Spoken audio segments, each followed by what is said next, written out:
ఏపీలో ఇటీవల ప్రమాణ స్వీకారం చేసిన మంత్రులకు శాఖలు కేటాయించారు. 24 మందికి శాఖలు కేటాయిస్తూ ప్రభుత్వం ఉత్తర్వులు జారీ చేసింది. సీనియర్లకు కీలక శాఖల బాధ్యతల్ని అప్పగించారు.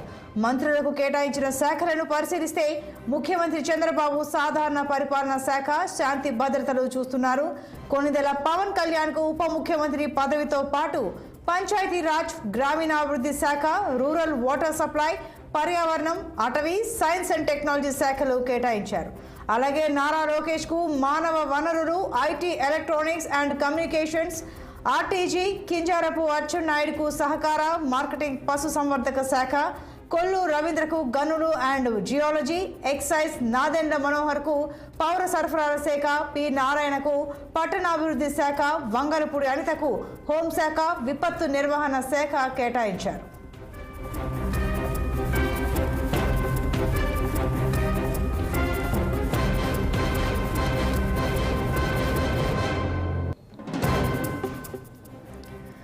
సత్యకుమార్ కు ఆరోగ్య శాఖ, పొంగూరు నారాయణకు పట్టణాభివృద్ధి, మున్సిపాలిటీ, ఇక నారా లోకేష్ కు మానవ అభివృద్ధి, ఆనం రామనారాయణ రెడ్డికి దేవాదాయ శాఖ, ఫరూక్ కు న్యాయ శాఖ, నిమ్మల రామానాయుడుకు వాటర్ రిసోర్సెస్ శాఖ, పయ్యావుల కేశవ్ కు ఆర్థిక శాఖ, శాసనసభ వ్యవహారాలు, కొలుసు పార్థసారథి గృహ నిర్మాణం, కందుల దుర్గేష్ పర్యావరణం, సాంస్కృతిక శాఖ కేటాయించారు. సత్యప్రసాద్ కి రెవెన్యూ, స్టాంప్స్, డోలా బాల వీరాంజనేయ స్వామికి సంక్షేమం, నాదెండ్ల మనోహర్ కు పౌర సరఫరాల శాఖ, గొట్టిపాటి రవికి ఇంధన శాఖ కేటాయించారు.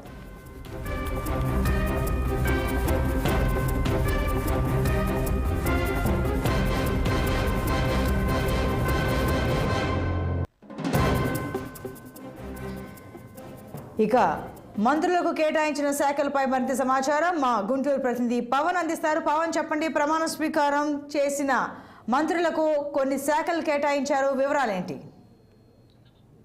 Good evening.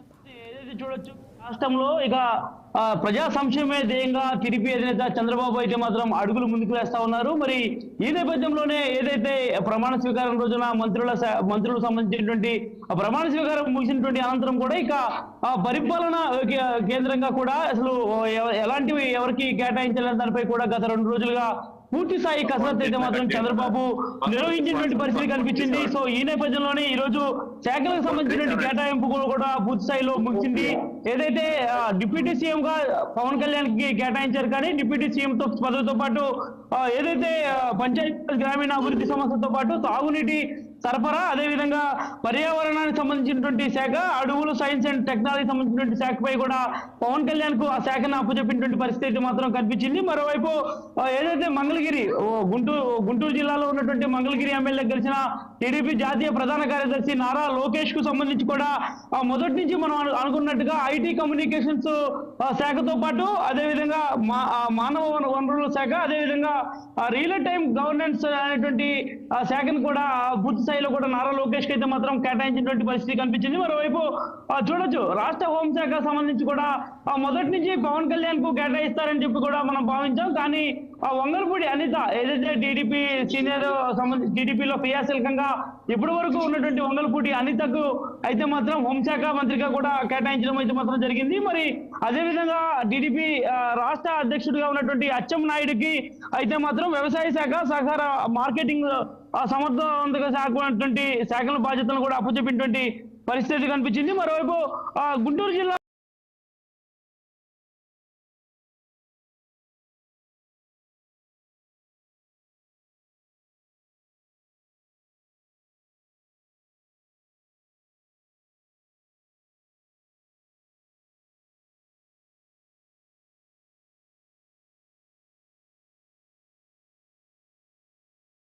మున్సిపల్ పట్టణ అభివృద్ధి శాఖ కూడా మంత్రిగా ఆయన్ని కేటాయించడం అయితే మాత్రం జరిగింది. అంతేకాకుండా ఆనం రామనారాయణ రెడ్డిని దేవాదాయ శాఖ సంబంధించినటువంటి శాఖకు అయితే మాత్రం కేటాయించారు. ముఖ్యంగా చూసుకున్నట్లయితే పయ్యావుల కేశవ్ అయితే మాత్రం ఆర్థిక శాఖ, వాణిజ్య శాఖ మంత్రిగా కూడా ఇప్పటికే చంద్రబాబు అయితే మాత్రం తుది నిర్ణయం తీసుకున్నటువంటి పరిస్థితి కల్పించింది. మరోవైపు కందుల దుర్గేష్ ఏదైతే జనసేన పార్టీలో ఉన్నటువంటి ఎమ్మెల్యేగా ఉన్నటువంటి కందుల దుర్గేష్ అయితే మాత్రం పర్యాటక, సంస్కృతి, సినిమా, ఫోటోగ్రఫీ సంబంధించినటువంటి దానిపై కూడా శాఖలు కేటాయించిపోతే మాత్రం జరిగింది. మరి అదేవిధంగా చూసుకున్నట్టయితే మాత్రం కొండపల్లి శ్రీనివాస్ సంబంధించి కూడా ఐఆర్ఎస్ వ్యవహారాలకు సంబంధించినటువంటి శాఖగా కేటాయించబడింది. సో ఈ నేపథ్యంలోనే ఈ యొక్క శాఖలకు సంబంధించినటువంటి కసరత్తు గత 2 రోజులుగా కూడా జరుగుతున్నటువంటి నేపథ్యంలో ఇక రాష్ట్రంలో ప్రజా సంక్షేమ పాలన ప్రజలకి అందించడే ధ్యేయంగా కూడా టీడీపీ అధినేత చంద్రబాబు అయితే మాత్రం అడుగులు ముందుకు వేస్తా ఉన్నారు. ఇప్పటికే చూసుకోవచ్చు, ఏదైతే నిన్న సాయంత్రం 4:45 సమయంలో కూడా ఏదైతే పూర్తి స్థాయిలో కూడా సచివాలయంలో బాధ్యతలు ముఖ్యమంత్రిగా కూడా పూర్తి స్థాయి బాధ్యతలు తీసుకున్నారు. బాధ్యతలు తీసుకోవడమే కాకుండా మొట్టమొదటిగా ఇచ్చినటువంటి ఎన్నికల్లో ఇచ్చినటువంటి హామీల మేరకు 5 సంతకాలను కూడా ఫైల్స్ పై చేసినటువంటి పరిస్థితి కూడా కనిపించింది. మొట్టమొదటి సంతకం చూసాం, ఏదైతే మెగా డిఎస్సికి సంబంధించినటువంటి సంతకం ఫైల్ పై కూడా ముఖ్యమంత్రి చంద్రబాబు సంతకం చేశారు. రెండవ సంతకం వచ్చేసి ఏదైతే ప్రస్తుతం రాష్ట్రంలో కొంత హాట్ టాపిక్ గా మారినటువంటి రియల్ ఎస్టేట్ సంబంధించినటువంటి దానిపై కూడా పోలింగ్ యాక్ట్ సంబంధించినటువంటి యాక్ట్ ను రద్దు చేస్తూ రెండవ సంతకం చేశారు. మరి ముఖ్యంగా ఎన్నికల్లో ఇచ్చినటువంటి హామీల మేరకు అవ్వాతాతలకు సంబంధించినటువంటి అంశం దాదాపు 3,000 రూపాయలు ఉన్నటువంటి పెన్షన్ ని 4,000 రూపాయలు ఇస్తామని చెప్పినటువంటి మాటలను నిజం చేస్తూ కూడా ముఖ్యమంత్రి 3వ ఫైల్ పై కూడా సంతకం చేశారు. మరి అదేవిధంగా గత ప్రభుత్వ హయాంలో మూసివేసినటువంటి అన్నా క్యాంటీన్లని తిరిగి మరలా తెరిచేందుకు సంబంధించినటువంటి దానిపై కూడా క్రియాశీలకంగా ఇందులో ప్రతిపాదించి 4వ ఫైల్ పై కూడా సంతకం చేశారు. 5వ ఫైల్ స్కిల్ డెవలప్మెంట్ సంబంధించినటువంటి అంశంపై ముఖ్యమంత్రి అయితే మాత్రం దాదాపు 5 ఫైల్స్ పై కూడా సంతకం చేసి ఇక ప్రజా సంక్షేమమే నా లక్ష్యం, నా ధ్యేయం, ప్రతి అవ్వాతాతలకు అండగా ఉంటానంటూ కూడా ఒక భరోసా ఇచ్చే విధంగా ముఖ్యమంత్రి చంద్రబాబు అయితే మాత్రం ముందుకు వెళ్తున్నటువంటి నేపథ్యంలో మరోవైపు జనసేన అధినేత పవన్ కళ్యాణ్ సంబంధించినటువంటి అంశాలపై కూడా ఎప్పటికప్పుడు పవన్ కళ్యాణ్ తో మాట్లాడుతూ ఉన్నారు. పవన్ కళ్యాణ్ సూచనలు సలహాలు తీసుకుంటా ఉన్నారు. అంతేకాకుండా రాష్ట్రంలో కూటమి ప్రభుత్వం కలిసి ముందుకు వెళ్ళాలి కాబట్టి ఒక దిశానిర్దేశం ప్రజల్లోకి ఏ విధంగా వెళ్ళాలి, ప్రజల్లో నుంచి ఎలాంటి మార్పులు తీసుకురావాలి అనేటువంటి దానిపై కూడా ఒక దిశానిర్దేశం చేయబోతున్నటువంటి పరిస్థితి కనిపిస్తా ఉంది. ఏదేమైనా చంద్రబాబు తీసుకున్నటువంటి యొక్క సంచలనమైనటువంటి నిర్ణయాలతో ప్రజలంతా కూడా ఆనందం వ్యక్తం చేస్తా ఉన్నారు. మరోవైపు అవ్వాతాతలు అయితే మాత్రం నిజంగా నా కొడుకులాగా చంద్రబాబు రేపు 1వ తేదీన 7,000 రూపాయల పెన్షన్ ప్రతి ఇంటికి కూడా అందజేయబోతున్నారని చెప్తా ఉన్నారు. చూసుకోవచ్చు, ఈరోజు నిజంగా చెప్పాలంటే ఈరోజు ఆంధ్రప్రదేశ్ రాష్ట్రంలో వాలంటీర్ వ్యవస్థపై ఒక ఉత్కంఠ నెలకొన్నటువంటి నేపథ్యంలో దానికి కూడా చంద్రబాబు కొంచెం క్లారిటీ ఇచ్చినటువంటి పరిస్థితి కూడా కనిపించింది. ఇక నుంచి వాలంటీర్లు ఎవరైతే ఉన్నారో రాష్ట్రంలో 5,000 రూపాయలు ఉన్నటువంటి వాలంటీర్లకు సంబంధించినటువంటి జీతాలు 10,000 రూపాయలు పెంచుతూ కూడా ఇప్పటికే ఉత్తర్వు గైడ్ లైన్స్ అధికారులు సిద్ధం చేయాలని కూడా చెప్పినటువంటి నేపథ్యంలో ఇక అవ్వాతాతలకు భరోసా, పేద బడుగు బలహీన వర్గాలకు ఒక నమ్మకంగా కూడా చంద్రబాబు అయితే మాత్రం అడుగులు రాష్ట్రంలో ముందుకు వేస్తున్నట్టుగా కూడా మనకి స్పష్టంగా అర్థమవుతా ఉంది. అందులో భాగంగానే ఈరోజు శాఖలకు సంబంధించినటువంటి కేటాయింపు అయితే మాత్రం పూర్తి స్థాయిలో జరిగింది. ఇక శాఖలకు సంబంధించినటువంటి అంశం అయిపోయిన వెంటనే 19వ తేదీన అసెంబ్లీ సమావేశాలు ప్రారంభమవుతాయి. అసెంబ్లీ సమావేశాల్లో కూడా పూర్తి స్థాయిలో ఏదైతే రాష్ట్రంలో ఇక స్పీకర్ సంబంధించినటువంటి అంశంపై కూడా కసరత్తు జరిగేటువంటి అవకాశం అయితే ఉన్నటువంటి నేపథ్యంలో ప్రస్తుతం ఇప్పటి వరకు అయితే మాత్రం శాఖలకు సంబంధించినటువంటి అంశాలపై కూడా పూర్తి స్థాయి కసరత్తు అయితే మాత్రం ముగిసింది. సంతోషి.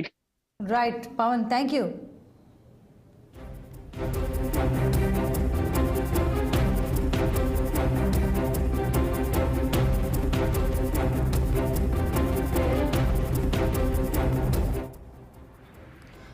ఇక ప్రమాణ స్వీకారం చేసిన మంత్రులకు కేటాయించిన శాఖలకు సంబంధించి మరింత సమాచారం మా ప్రతినిధి కీర్తి కన్నబాబు అందిస్తారు. కన్నబాబు చెప్పండి. కన్నబాబు మ్యూట్లో ఉంది, అన్మ్యూట్ చేయండి. అలాగే ఈ కేటాయించిన శాఖలపై టీడీపీ శ్రేణిలో ఉన్న స్పందన ఏంటి? గుడ్ ఆఫ్టర్నూన్ సంతోష్ని. ఏదైతే రాష్ట్ర వ్యాప్తంగా ఇప్పటి వరకు ఉత్కంఠం లేపినటువంటి మంత్రి శాఖలు ఇదే చంద్రబాబు నాయుడు ప్రమాణ స్వీకారం అనంతరం 24 మందిని అయితే మంత్రివర్గంలో తీసుకోవడం జరిగింది. అనంతరం కూడా ఈ 24 మందికి కూడా ఎవరెవరికి ఏ శాఖ ఇస్తారనే ఆ సస్పెన్స్ అయితే రాష్ట్ర వ్యాప్తంగా ఇటు తెలుగు రాష్ట్రాల్లో అయితే చాలా చర్చలు అయితే జరిగాయి. ఈ నేపథ్యంలోనే చాలా మంది ఈ వ్యక్తికి ఈ శాఖ ఇచ్చారు, ఈ పవన్ కళ్యాణ్కి ఈ శాఖ ఇచ్చారంటూ కూడా కొన్ని వార్తలు అయితే షికారులు చేసినటువంటి పరిస్థితి ఉంది. మొత్తానికి ఈ రోజు ఈ సస్పెన్స్ అయితే కొంత తెరపడిందని చెప్పుకోవచ్చు. మొత్తానికి ఆంధ్రప్రదేశ్ వ్యాప్తంగా అందరూ సంతోషదగ్గంగా అన్ని వర్గాల వారిని కూడా సమన్యాయం చేస్తూ ఈ యొక్క శాఖలు విభజించారంటూ కూడా ఇక్కడ టీడీపీ సీనియర్ నాయకులు అవనియండి, ఉత్తరాంధ్ర జిల్లాలో ఉన్నటువంటి ప్రతి నాయకుడు కూడా ఒక ఆనందాన్ని అయితే వ్యక్తం చేస్తున్నటువంటి పరిస్థితి మనం చాలా స్పష్టంగా చూస్తున్నాం. ఇక ఇదే విషయంలోకి వస్తే కనుక ఏదైతే ఎవరెవరకు ఏ శాఖ కేటాయించారనే విషయానికి వస్తే చూసుకుంటే కనుక ప్రస్తుతానికి హోంశాఖ వంగల్పూడి అనితకి అయితే ఏదైతే పాయిక్రోపేట ఒకప్పుడు ఆంధ్రప్రదేశ్ ఫైర్ బ్రాండ్ గా పేరు పొందినటువంటి వంగల్పూడి అనితకు హోంశాఖ మంత్రి ఇవ్వడంతో పాటు కూడా కొంత చట్టపరమైనటువంటి బాధ్యతలు అప్పచెప్పే విధంగా అంటే హోంశాఖ అనబోతుకే ఓవరాల్ గా ఏదైతే ఆంధ్రప్రదేశ్ లో ఏవైతే అసాంఘిక కార్యకలాపాలు అవనండి లేదా శాంతి భద్రతల విషయం అనండి కొన్ని విషయాలకు సంబంధించి కీలకమైనటువంటి హోంశాఖ చెప్పొచ్చు. మొదటి నుంచి అది పవన్ కళ్యాణ్ తీసుకోవాలి అంటూ కూడా జనసేన టీం అంతా కూడా చెప్పినప్పటికీ కూడా ఈ పవన్ కళ్యాణ్ విషయానికి వస్తే కనుక డిప్యూటీ సీఎం తో పాటు మరి కొన్ని శాఖలు అప్పచెప్పడం జరిగింది. అలాంటి శాఖ వంగల్పూడి అనితకు మొదటి నుంచి టీడీపీకి చాలా నమ్మకస్తురాలుగా కూడా ఉండడం జరిగింది. అందులోని 2019లో ఎమ్మెల్యే గెలిచినటువంటి ఆవిడ ఆ రోజు నుంచి ఈ రోజు వరకు కూడా టీడీపీని నమ్ముకుంటే ఉండడం, ఆంధ్రప్రదేశ్ లో అనేక సమస్యలపై ఆవిడ ముందుకెళ్లే ప్రయత్నంలో కూడా ఆవిడ హోంశాఖ ఇవ్వడం జరిగింది. అలాగే చంద్రబాబు నాయుడు సాధారణ పరిపాలనతో పాటు కూడా శాంతి భద్రతలకు సంబంధించినటువంటి శాఖలు తీసుకోవడం జరిగింది. అలాగే పవన్ కళ్యాణ్ పంచాయతీరాజ్ శాఖతో పాటు కూడా గ్రామీణ పట్టణ తాగునీటి సరఫరాకు సంబంధించి ఏదైతే నెక్స్ట్ రాబోయే పార్టీ ఏదైతే అంటే 2029 దృష్టిలో పెట్టుకొని తను మళ్ళీ పార్టీలోకి అంటే ఖచ్చితంగా మేము కూడా ప్రజల్లోకి వెళ్ళాలి అంటే గ్రామీణ ప్రాంతాలకు సంబంధించినటువంటి శాఖలు అలాగే అనేక రకమైనటువంటి పబ్లిక్ రిలేటెడ్ గా ఉన్నటువంటి శాఖలు డెవలప్మెంట్ కి సానుకూలంగా ఉన్నటువంటి శాఖలు ఏవైతే ఉంటాయో ఆ శాఖల్ని 4 years తీసుకున్నట్టుగా కూడా పవన్ కళ్యాణ్ అయితే తీసుకున్నట్లయితే తెలుస్తుంది. ఇక అచ్చెన్నాయుడుకు వ్యవసాయ శాఖ, కొల్లు రవీంద్ర గనుల శాఖ మంత్రి, అలాగే నాదెళ్ల మనోహర్ రావుకి పౌరుల సరఫరా శాఖ, అలాగే పొంగనూరు నారాయణకేమో పట్టణాభివృద్ధి, అలాగే సత్యకుమార్ ఆరోగ్య శాఖ తీసుకున్నారు. నిమ్మల రామనాయుడు జలవనరుల శాఖ, నారా లోకేష్ మానవ వనరుల అభివృద్ధి plus IT electric and communication ఏదైతే గతంలో చేసినటువంటి శాఖలతో కూడా మరికొన్ని శాఖలు అయితే లోకేష్ కి కేటాయించడం జరిగింది. అలాగే ఫరూక్ మైనార్టీ సంక్షేమం ఏదైతే ఉందో అంటే ముఖ్యంగా మైనార్టీకి సంబంధించినటువంటి మంత్రిగా చెప్పుకున్నటువంటి ఫరూక్ కి మైనార్టీ సంక్షేమంతో కూడా న్యాయశాఖకు సంబంధించినటువంటి శాఖలు కూడా అప్పచెప్పడం జరిగింది. అదేవిధంగా ఆనం నారాయణ రెడ్డి దేవాదాయ శాఖ, అలాగే క్యాసు ఆర్థిక, చేనేత, శాసనసభ వ్యవహారాలుగా కూడా తీసుకోవడం జరిగింది. అలాగే సత్యప్రసాద్ రెవెన్యూ అండ్ రిజిస్ట్రేషన్ సంబంధించినటువంటి శాఖలు తీసుకున్నట్టుగా అప్పచెప్పినట్టుగా తెలుస్తుంది. అలాగే కొల్లు రవిప్రసాద్ పార్థసారథి ఎవరైతే ఉన్నారో గృహ నిర్మాణ మరియు పౌర సంబంధాల శాఖకు సంబంధించినటువంటి శాఖలు కూడా తీసుకున్నారు. అలాగే డోలా బాలవీరాంజనేయ స్వామి సాంఘిక సంక్షేమ శాఖ తీసుకున్నట్టుగా తెలుస్తుంది. అలాగే రవి విద్యాశాఖ, అలాగే జనార్దన్ రెడ్డి R&B శాఖలుగా కూడా తీసుకోవడం జరిగింది. అలాగే భరత్ పరిశ్రమలు, వాణిజ్యం మరియు ఫుడ్ అండ్ ప్రాసెసింగ్ శాఖలు తీసుకున్నారు. అట్లాగే దుర్గేష్ కు పర్యావరణం సంస్కృతి శాఖ ఇవ్వడం జరిగింది. అలాగే ప్రసాద్ రెడ్డి రవాణా శాఖ, సంధ్యారాణి మహిళా సంక్షేమ శిశు సంక్షేమంగా గిరిజనుల సంక్షేమ శాఖ కూడా ఇవ్వడం జరిగింది. అలాగే సబితకు బీసీ సంక్షేమ చేనేత, అలాగే సుభాష్ కార్మిక సంక్షేమ శాఖ, శ్రీనివాస్ చిన్న మధ్య తరహా పరిశ్రమలకు సంబంధించి ఇలా ఒక్కొక్కరికి ఒక్కో శాఖ అంటే ఎవరెవరికి ఏ శాఖల మీద కొంత పట్టు ఉంటుంది, ఎవరికి ఇస్తే కనుక న్యాయం జరుగుతుందనే విషయాన్ని అయితే పూర్తి స్థాయిలో అధ్యయనం చేసి గడిచిన 2 రోజులుగా కసరత్తు చేస్తూ పూర్తి స్థాయిలో ఉమ్మడి కూటమికి సంబంధించినటువంటి అభ్యర్థులు ఎవరైతే గెలిచినటువంటి వారు ఎవరైతే ఉన్నారో వాళ్ళు మంత్రివర్గంగా ఎవరెవరు తీసుకోవాలనే దగ్గర నుంచి కూడా నేటి మంత్రి శాఖలు ఎవరెవరికి అప్పచెప్పాలనేటువంటి కీలకమైనటువంటి విషయాలన్నీ కూడా పరిధిలో తీసుకుని శాఖలు అప్పచెప్పినట్లుగా అయితే ఇప్పటికే మనకి తెలుస్తుంది. ఈ నేపథ్యంలోనే ఉత్తరాంధ్ర జిల్లాల్లో ఇచ్చినటువంటి శాఖలన్నీ కూడా చాలా అద్భుతమైనటువంటి శాఖలు ఉత్తరాంధ్ర జిల్లాలో డెవలప్ అవడంతో పాటు కూడా ఇతర జిల్లాలకు సేవలు అందించే శాఖలు ఇచ్చారంటూ కూడా ఎవరైతే ఈ అభ్యర్థులకు సంబంధించినటువంటి క్యాండిడేట్స్ అవనియండి లేదా వాళ్ళ కార్యకర్తలు అవనియండి వీళ్ళంతా కూడా ఆనంద సంబరాలు జరుపుకున్నటువంటి విషయం చూడొచ్చు. అలాగే కూటమి ఏర్పడిన తర్వాత మొదటి సంతకం ఏదైతే చేస్తారని చంద్రబాబు నాయుడు ఆ రోజు హామీ ఇచ్చారో అదే సంతకానికి సంబంధించి 5 ఏదైతే మొదటి డిఎస్సి దగ్గర నుంచి లేదా అవ్వాతాతల పెన్షన్ వరకు వికలాంగుల పెన్షన్ వరకు కూడా చెప్పినటువంటి 5 రకాలటువంటి వాటి మీద కూడా ఆయన సంతకం చేయడం నిన్న ఒక రకంగా రాష్ట్ర వ్యాప్తంగా ఉన్నటువంటి ప్రజలంతా కూడా ఆనందాన్ని వ్యక్తం చేసినటువంటి పరిస్థితి ఉంది. ఈ రోజు ఈ మంత్రుల శాఖల్లో కూడా ఒక రకంగా చెప్పాలి అంటే కనుక ఆంధ్రప్రదేశ్ లో గతంలో చూసుకుంటే 2.5 ఏళ్ళు కొంతమంది ఉంటున్నటువంటి సంస్కృతిని మళ్ళీ పూర్వంలో ఏ రకంగా మంత్రి శాఖలు ఉండేవారు వాళ్ళు మార్పులు చేర్పులు అనేది చివరి స్థానంలో జరుగుతుంది తప్పితే ఇప్పుడు ఉన్నటువంటి వాళ్ళందరికీ కూడా చాలా కీలకమైన శాఖలు అప్పచెప్పారు. వీళ్ళందరూ చాలా బాధ్యతగా చెయ్యాలి చేస్తానంటూ కూడా ఆ శాఖకు సంబంధించిన మంత్రులతో కూడా ఇప్పటికే మనం కొంతమందితో మాట్లాడడం జరిగింది. వాళ్ళందరికీ కూడా మన ఛానల్ తరఫు నుంచి కూడా శుభాకాంక్షలు కూడా చెప్పడం జరిగింది. సంతోషం. Right Kannababu, thanks for the details.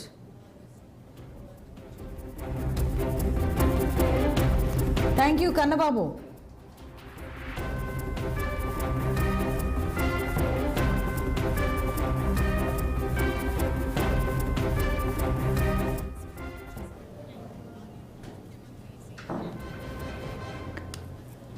ఇక మంత్రులకి కేటాయించిన శాఖలకు సంబంధించి మరింత సమాచారం మా ప్రతినిధి కృష్ణ అందిస్తారు. కృష్ణ చెప్పండి, ఏపీ మంత్రులకు అయితే శాఖలు కేటాయించారు కదా, మరి టీడీపీ వర్గాల్లో ఎటువంటి చర్చ జరుగుతోంది?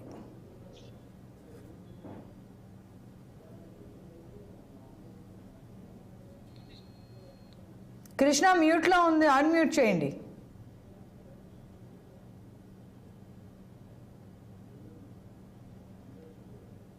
ముఖ్యమంత్రిగా బాధ్యతలు చేపట్టిన చంద్రబాబు నాయుడు నిన్న మాత్రమే మంత్రివర్గంలో ఉన్నటువంటి తన సహచరులందరికీ పోర్ట్ఫోలియో కేటాయిస్తారని అందరూ కూడా ఎదురు చూశారు. కానీ ఆ ఎట్టకేలతో ఈ రోజు అయితే ఏదైతే అధికారికంగా అయితే మంత్రుల యొక్క పోర్ట్ఫోలియోని కేటాయించడం చూసాము. ఈ యొక్క ఓవరాల్ గా చూసుకున్నట్లయితే అంటే మంత్రులకు కేటాయించినటువంటి ఓవరాల్ గా తీసుకున్నట్లయితే ఇదంతా కూడా చంద్రబాబు నాయుడు గతంలో తీసుకున్నటువంటి నిర్ణయాలకి పూర్తిగా భిన్నంగా ఉన్నట్లయితే కనపడుతుంది. ఏదైతే ఎప్పుడు కూడా సీనియానికి ప్రయారిటీ ఇచ్చేటటువంటి చంద్రబాబు నాయుడు ఈసారి డిఫరెంట్ గా ఆలోచన చేసినట్టు కనపడుతుంది. రాబోయే రోజుల్లో ఏదైతే యూత్ కి రాజకీయంగా యూత్ ని డెవలప్ చేయాలనే ఆలోచన స్పష్టంగా కనబడుతుంది. దీంతో పాటు మహిళలు కూడా దీంట్లో ఇద్దరు మహిళలకు కూడా దీనికి ప్రయారిటీ ఇచ్చినట్లయితే మనకు స్పష్టంగా తెలుస్తుంది. అంటే ఇటు సామాజిక పరంగా కానీ ఇటు ఏదైతే అన్ని వర్గాలకు కూడా అన్ని జిల్లాలకు కూడా అంటే దాదాపుగా ఉమ్మడి 13 జిల్లాల్లో ఉన్నటువంటి ఉమ్మడి 13 జిల్లాలని బేస్ చేసుకుని మంత్రి పదవులు కేటాయించినట్టు కానీ ఏదైతే ప్రధానంగా సామాజిక వర్గాలను బేస్ చేసుకుని ఒక మంత్రి పదవులు అయితే వాళ్ళకి కేటాయించడం స్పష్టంగా తెలుస్తుంది. ప్రధానంగా పోర్టుఫోలియో విషయంలో చంద్రబాబు నాయుడు తీసుకున్న నిర్ణయం చాలా వరకు అంటే ఒక డిఫరెంట్ గా అంటే ఒక సోషల్ ఇంజనీరింగ్ ఏ విధంగా అయితే ఉంటుందో ఆ విధంగా పర్టికులర్ గా పోర్టుఫోలియో ఎవరైతే ప్రమాణ స్వీకారం చేశారో వాళ్ళందరినీ కూడా వారికి అభిప్రాయాలు ఫస్ట్ వారికి ఏ పదవి ఇస్తే బాగుంటుంది అంటే పదవులన్నీ కేటాయించిన తర్వాత దాదాపుగా ఏమవుతుందంటే ఆ కూర్పులో అలకపాన్పులు ఎక్కే వ్యక్తులు సాధారణంగా ఉంటారు. కానీ వాటన్నిటిని మళ్ళీ అలకపాన్పు ఎక్కకుండా కూడా చాలా జాగ్రత్తగా మంత్రులందరినీ పిలిచి వారందరికీ వారి అంటే అభిప్రాయాలను తీసుకున్నారు. అంటే ఎలా ఉంటుంది ఏమిటి తీసుకుంటే బెటర్, ఎలా అభివృద్ధి చేద్దాం, మనం శ్వేతపత్రం విడుదల చేయాలి, మనం చేసేటువంటి ప్రతి పని కూడా ట్రాన్స్పరెంట్ గా ఉండాలి. గత ప్రభుత్వం చేసినటువంటి ప్రజా కంటక ఏదైతే పాలన ఉందో వాటన్నిటికీ భిన్నంగా మనం పరిపాలన సాగించబోతున్నాం కనుక మీ ఇష్టాలని అంటే మీ వారి ఇష్టాలను కూడా గౌరవించారు. అంటే ఇచ్చిన మంత్రి పదవుల్లో కూడా సహజంగా ఆ పోర్టుఫోలియోలు కేటాయిస్తారు సహజంగా. కానీ చంద్రబాబు నాయుడు ఈసారి భిన్నంగా అయితే తీసుకున్నట్లు తన వ్యవహారం శైలి అయితే ఉన్నట్టు కనబడుతుంది. వారు తీసుకున్న ప్రతిదీ కూడా అంటే ఇక్కడ తన కుమారుడు ఏదైతే ఉన్నాడో లోకేష్ కూడా ఏదైతే కావాల్సిన శాఖలు కాకుండా అంటే అతనికి ఇంట్రెస్ట్ ఉన్న శాఖలు అంటే ఏ శాఖ అయితే తను చేయగలుగుతాడో అన్నట్లు ప్రతి ఒక్కటి కూడా విని వారి యొక్క అభిప్రాయాలను తీసుకొస్తా ఇది స్పష్టంగా శాఖల్లో కేటాయించాడని చెప్పేసి కూడా మనకి నిన్న మా చంద్రబాబు నాయుడు మాట్లాడిన బట్టి అర్థమవుతుంది. అదేవిధంగా తెలుగుదేశం పార్టీ శ్రేణుల్లో కూడా బయట కార్యకర్తల్లో కూడా అయితే పెద్ద ఎత్తున హర్షాతిరేకాలు అయితే వినిపిస్తున్నాయి. ఏదైతే చంద్రబాబు నాయుడు తీసుకున్న నిర్ణయాలు తీసుకుంటే ముఖ్యమంత్రిగా వారి యొక్క ముఖ్యమంత్రిగానే కాకుండా జిఐడి కూడా తన దగ్గర పెట్టుకున్నారు. జిఐడి లా అండ్ ఆర్డర్ ఏదైతే లా అండ్ ఆర్డర్ లో అది కూడా చంద్రబాబు నాయుడు దగ్గర పెట్టుకోవడం, దాంతో పాటు పబ్లిక్ ఎంటర్ప్రైజెస్ ఈ పబ్లిక్ ఎంటర్ప్రైజెస్ కూడా వారి దగ్గర పెట్టుకున్నారు. ఇదే కాకుండా ప్రస్తుతానికైతే విద్యాశాఖను ఎవరికీ కేటాయించలేదు. ఆ విద్యాశాఖ కూడా ప్రస్తుతానికి చంద్రబాబు నాయుడు వారి దగ్గర పెట్టుకున్నాడు. ఎందుకంటే ఏదైతే అందరికీ పోర్టుఫోలియోలు కేటాయించారు ఆ పోర్టుఫోలియోలు ఎవరికైతే కేటాయించలేదో ఆ పోర్టుఫోలియో కూడా చంద్రబాబు నాయుడు దగ్గర ప్రస్తుతం ఉన్నట్లయితే మనకు అందుతున్న సమాచారం. అదేవిధంగా విద్యాశాఖ ప్రస్తుతానికి 24 మంత్రులు ఎవరికి కూడా విద్యాశాఖ కేటాయించలేదు. అది కూడా ప్రస్తుతానికి చంద్రబాబు నాయుడు దగ్గర ఉంచుకున్నారు. దాంతో పాటు చంద్రబాబు నాయుడు ప్రధాని ఉపయోగపడ్డారు ఒక మంత్రి పదవిని నా దగ్గరే పెట్టుకున్నాను, అది ఎప్పుడు ఎవరితో కేటాయించాలో ఆ సమయం వచ్చినప్పుడు నేను కేటాయిస్తానని చెప్పి అంటే రాబోయే రోజుల్లో 20 చంద్రబాబు నాయుడుతో పాటు 25 మంత్రులు ఉంటారు. అంటే ప్రస్తుతానికి చంద్రబాబు నాయుడు ముఖ్యమంత్రి కాకుండా 24 మంది మంత్రులు ఉన్నారు. మళ్ళీ ఏదైతే ఒక మంత్రి పదవి తన దగ్గర ఉండడంలో దాన్ని మరొకరు కేటాయిస్తాను అంటే అప్పుడు 25 మంత్రులు చంద్రబాబు నాయుడుతో కలిపి 26 మంత్రులు మళ్ళీ ఇంకొకరికి అవకాశం కలిసి వస్తుంది అనే ఒక ఆలోచన కూడా మనకు అర్థమవుతుంది. అంటే రాబోయే రోజుల్లో మరొక మంత్రి కూడా జాయిన్ అవబోతున్నారు ఆంధ్రప్రదేశ్ ఒక పోర్టుఫోలియో అని చెప్పి మనకు అర్థమవుతుంది. ఇదే కాకుండా పవన్ కళ్యాణ్ విషయం తీసుకున్నట్లయితే మొదటి నుంచి కూడా తన ఇష్టానికి ప్రయారిటీ ఇస్తూ చంద్రబాబు నాయుడుకి వస్తూ ఉన్నారు. పవన్ కళ్యాణ్కి కంప్లీట్ గా స్వేచ్ఛ అయితే ఇస్తూ వచ్చిన్నారు. అదే కాకుండా పవన్ కళ్యాణ్కి మంత్రి పదవి కేటాయించడం అంటే పంచాయతీరాజ్ కానీ ఇటు గ్రామీణాభివృద్ధి కానీ ఇవన్నీ కేటాయించడంలో అయితే స్పష్టంగా మనకు ఒకటి అర్థమవుతుంది. ఎందుకంటే వైఎస్ఆర్ కాంగ్రెస్ పార్టీకి మొదటి నుంచి కూడా రూరల్ ఓటింగ్ అయితే చాలా బలంగా అయితే రూరల్ ఓటింగ్ ఉంది. ఆ రూరల్ లో అయితే ఏదైతే జగన్ కి ఓటింగ్ గ్రాఫ్ ఎక్కువగా ఉండటం అంటే దాన్ని దెబ్బ కొట్టాలి. 2029లో మళ్ళీ తెలుగుదేశం పార్టీ అధికారంలోకి రావాలి అంటే సరైన వ్యక్తి దీనికి ఉండాలి అనే ఒక ఆలోచన చేసినట్టు మనకు స్పష్టంగా అర్థం. ఆ విధంగా బేస్ చేసుకున్న ఏదైతే పవన్ కళ్యాణ్ కూడా ఈ మంత్రి పదవులు అంటే ఏదో పంచాయతీ రాజ్ కానీ ఇటు రూరల్ డెవలప్మెంట్ ఈ 2 మంత్రి పదవులు కూడా చాలా కీలకమైనవి. అంటే రాష్ట్ర ప్రభుత్వంలో చాలా కీలకమైనవి. పంచాయతీ రాజ్ ఇప్పుడు రోడ్స్ ఏదైతే ఉన్నాయో గ్రామీణ వ్యవస్థలో ఉన్నటువంటి రోడ్స్ చేయాలన్నా, ఆ మండలాభివృద్ధి చేయాలన్నా, పంచాయతీలు పరిపుష్టిగా ఉన్న ఆర్థిక పరిపుష్టి సాధించాలన్న ప్రధానమైనది కూడా పంచాయతీరాజ్ వ్యవస్థ అని చెప్పి మనం చెప్పుకోవాలి. దాంతోపాటు గ్రామీణాభివృద్ధి, గ్రామాల్లో ఉన్నటువంటి ఆ ప్రజా జీవితాల్లో వారికి ఉన్నటువంటి ఆర్థికంగా కానీ మౌలికంగా కానీ సామాజికంగా అభివృద్ధి చెందాలి అంటే గ్రామీణాభివృద్ధి శాఖ అత్యంత కీలకమైనది. ఆ కీలకమైన 2 శాఖలు రాబోయే రోజుల్లో పవన్ కళ్యాణ్ వెంట నడిపించుకోవాలంటే ప్రభుత్వానికి ఆ గ్రామాలు కూడా ఆ మద్దతు పలకాలనే ఉద్దేశంగా కూడా ఆ 2 శాఖలు పవన్ కళ్యాణ్ తీసుకెళ్ళడం మనకి స్పష్టంగా అర్థమవుతుంది. దాంతోపాటు తనకి ఇష్టమైనటువంటి మొదటి నుంచి కూడా తనకు అటవీ శాఖ అన్నా కూడా పర్యావరణం అన్నా కూడా చాలా మక్కువ చూపుతారు పవన్ కళ్యాణ్. తన ఇష్టపూర్వకంగానే మాత్రమే తను అడిగిన తర్వాత మాత్రమే ఈ యొక్క 2 శాఖలు కూడా కేటాయించారని మనకు స్పష్టమవుతుంది. ఇదే కాకుండా నారా లోకేష్ మొదటి నుంచి కూడా హ్యూమన్ రిసోర్స్ అంటే మానవాభివృద్ధిని ఎలా అంటే ఆ యూత్ తో అంటే యూత్ ని ఎలా డెవలప్ చేయాలి, అంటే యూత్ మేధాశక్తిని ఏ విధంగా ఉపయోగించుకోవాలి, యూత్ ని ఎలా అట్రాక్ట్ అవ్వాలని మొదటి నుంచి కూడా లోకేష్ బాబు ఆ దిశగా అడుగులు వేస్తారు. దానిలో భాగంగా ఈ రోజు హ్యూమన్ రిసోర్స్ గా మా మంత్రిగా కేటాయింపడం, దాంతో పాటు మొదటి నుంచి కూడా తనకు మక్కువగా ఉన్నటువంటి ఐటీ సెక్టర్ మొదటి నుంచి కూడా తెలుగుదేశం పార్టీలో గెలుపులో కానీ సోషల్ మీడియాలో ఉన్నటువంటి సోషల్ మీడియా చాలా వేగవంతంగా ఈ ఎన్నికల్లో పనిచేసిందని చెప్పడంలో అత్యంత కీలకమైనది సోషల్ మీడియా. దాన్ని నడిపించడంలో కూడా సక్సెస్ఫుల్ అయ్యారు లోకేష్. అందుకనే తనకు కమ్యూనికేషన్ సంబంధించి కానీ ఐటీకి సంబంధించి కూడా మంత్రి శాఖతో తనకు కేటాయించడం మనం చూస్తున్నాం. అదేవిధంగా కీలకమైన వ్యక్తి రాష్ట్ర అధ్యక్షుడు తెలుగుదేశం పార్టీ కింజరాపు అచ్చెన్నాయుడికి అత్యంత కీలకమైనటువంటి వ్యవసాయ శాఖను కేటాయించడంతో పాటు ఇటు యానిమల్ హస్బెండరీ, దానితో డైరీ డెవలప్మెంట్ అండ్ ఫిషరీస్ ఏదైతే ఆ బలహీన వర్గాలు అంటే బీసీలకు సంబంధించి తన సహజంగా బీసీలకు సంబంధించినటువంటి శాఖ ఏదైతే మత్స్యకారులకు సంబంధించిన శాఖ కూడా వీళ్ళు రావడం అయితే చాలా కీలకంగా మనకు సంతోషం. Right Krishna, thanks for the entire details. Thank you.